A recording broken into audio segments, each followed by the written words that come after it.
All right, so one of those holdout Republicans was Congressman Marlin Stutzman. He's of Indiana, a member of the House Freedom Caucus. He joins us now. Thank you for sticking around. I know he told me he had about 3 hours of sleep over the last 24 hours or so. Well, but it's not like President Trump, who's probably dealing or has less sleep, and he's out there in Iowa revving up the crowd and just incredible energy that he has. Right?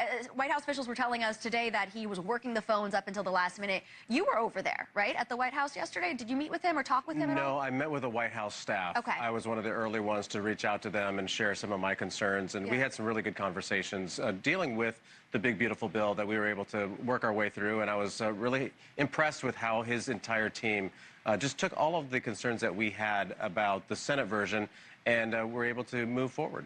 You know, I noticed that working down Pennsylvania Avenue at the White House, you would see Trump administration officials really every day. J.D. Vance, Susie Wiles, Caroline Leavitt going up here to Capitol Hill to really lobby members who were on the fence. You were one of those members that were on the fence. How did you get to yes on this? Well, so I serve on the Budget Committee, and I have been so concerned, as others have, about our federal debt. I know Budget Chairman Jody Arrington, even Speaker Mike Johnson, and a lot of other members are concerned about the fact that the debt continues to increase so fast. Even President Trump told us that that was one of his concerns. This particular bill focuses, even though it raises the debt ceiling, it really focuses on taxes and making sure that people don't have to pay more in taxes right now, which I think and believe would be a detriment to the economy. It's kind of like the chicken and the egg. How do you pay down your debt? Well, you have to make money.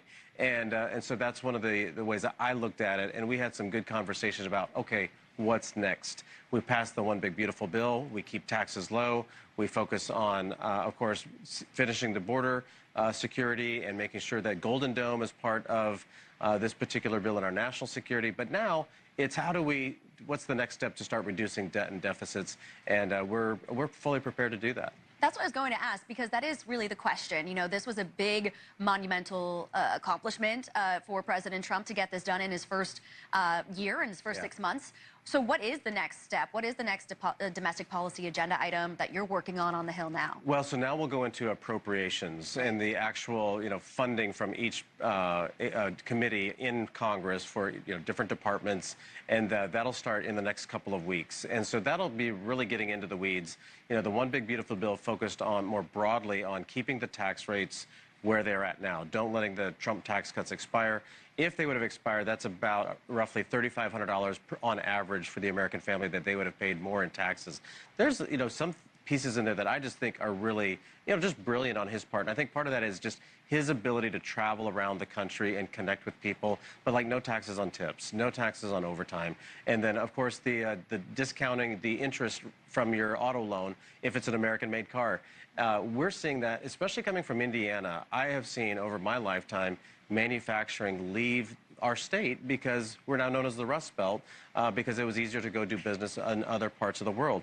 That's starting to come back, and it's exciting. I want to raise my family there. I've got 2 young boys, and for them to have the same opportunities that others have around the country, President Trump is focused on manufacturing, and that's a big deal coming out of the big, beautiful bill. Now, you are going to head back to Indiana tomorrow. The House has essentially off from Capitol Hill, but back in the district working.